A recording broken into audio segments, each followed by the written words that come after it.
Matapos makalabas ng bansa, posible raw humiling ng proteksyon laban sa umano'y political persecution si Alice Go. Ayon sa Presidential Anti-Organized Crime Commission, maaari siyang humiling ng political asylum sa ibang bansa. Nagbabalik si Rainiel Pawi.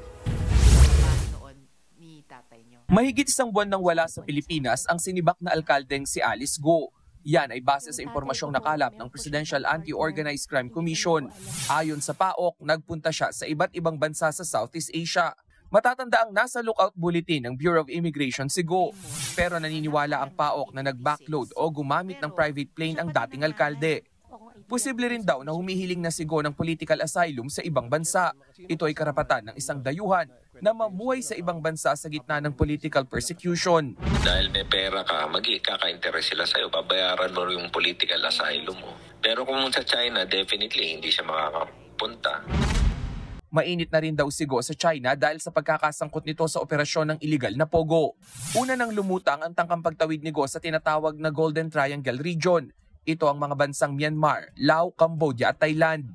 She's trying to get into the Golden Triangle because the Guru family has business interests, gambling interests in Cambodia.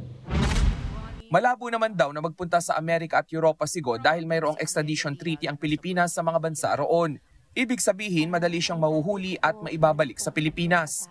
Ayon sa PAOK, posibleng nananatili pa rin sa isang hotel sa Batam, Indonesia si Go. Nakahanda naman na ang mga otoridad sa lugar na arestuhin ng dating alkalde kapag siya'y namataan sa pampublikong lugar. Pero hanggang ngayon, hindi pa rin daw nagpaparamdam si Go sa kanyang legal team. Kasi kung out of the country siya, gusto ko maging totoo siya sa akin. Kasi nga, para magawa ko kung anong susunod na hakbang, di ba? Kasi hindi ko naman siya pwedeng pigilin kung gusto niya lumabas, di ba? Sino ba ako? Nagbabalita mula sa Frontline, Rainiel Pawid, News 5.